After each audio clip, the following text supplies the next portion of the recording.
WWE Over the Limit is this Sunday. And, well, 2 days away is they had to have a few more matches on there. They weren't going to have like a. Sometimes.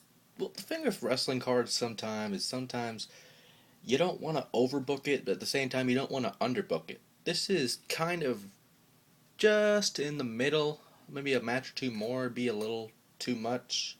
Maybe two matches would be a little too much, but like for wrestling today, I mean, you have to keep people's attention because some of them have a big, short attention span and shit. So whatever works for them. But this is looks like a decent card. The last two matches, we're just gonna cover the last two matches because we covered almost all of them during the past few weeks. The first one, and these two have been recently added because of SmackDown. The first one is Sin Cara making his pay-per-view debut against Chavo Guerrero. We haven't really seen Chavo in pay-per-view action in a very long time, so this is kind of a return and a pay-per-view debut as well. Now, I don't really understand the storyline. If it's more that Chavo thinks that Sin Cara stole most of his moves, if you go back to the Guerrero family name, some of those moves are duplicated by many luchadors in like the AAA promotion and all kind of promotions all over the world, like CMLL, and I can't remember any off the top of my head, but like AAA and CMLL, if that's still alive, is the promotions that first come to mind for Mexican wrestling.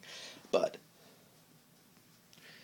Sin Cara, if you remember the man as Mystico in Mexican promotions like AAA and CMML, like I mentioned before.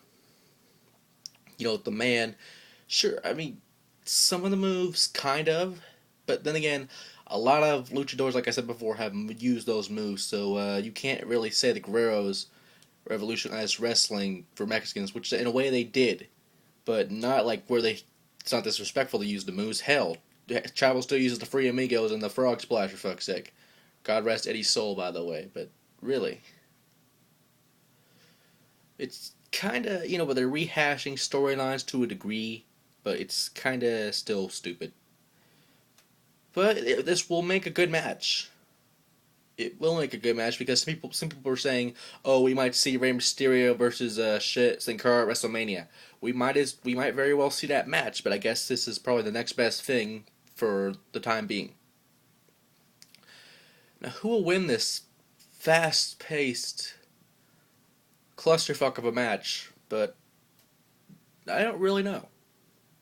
It could go either way, in my opinion, because some of these matches in this card could go either way.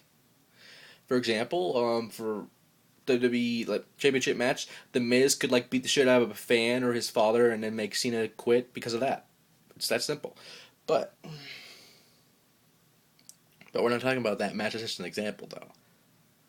The way I see it, though, I would have to give it to Sin Cara I don't want to say due to the experience, because both of these men have a lot of experience in the wrestling business, but Chavo slowed down a little bit over the years, so you have to go with Sin Cara, aka Mystico. And the final one, you cannot have a pay-per-view without divas, correct? Or knockouts, in that matter, for TNA or Impact Wrestling, whatever the fuck it's called. They have, let me see, the title on the line, Divas title, Brie Bella versus Kelly Kelly, and I think we had that situation before with Lay Cool a few months back. But honestly, Kelly Kelly has been in the wrestling business, well, I shouldn't say in the wrestling business, but she debuted at ECW in, I don't want to say late 07, but it's somewhere around there, and she has not won a championship since. It's like the Tori Wilson effect. For blondes at least, but still. I honestly think Kelly Kelly deserves a title run, because honestly, if you give the Bellas a fucking title run, there's no way the Bellas could beat Kelly Kelly. I'm just saying. But, to be fair, Brie Bella did defeat Natalya tonight, so it did impress me a little bit, but still, you have a long way to go to impress me. So, with that being said, unless twin magic occurs, and unless the twins interfere for some reason, Kelly Kelly will be the new Divas Champion. It's been a long time coming, and to be honest, it might actually look good around our waist, so I don't mind it. But Over the Limit is this Sunday. And rest in peace, Macho Man.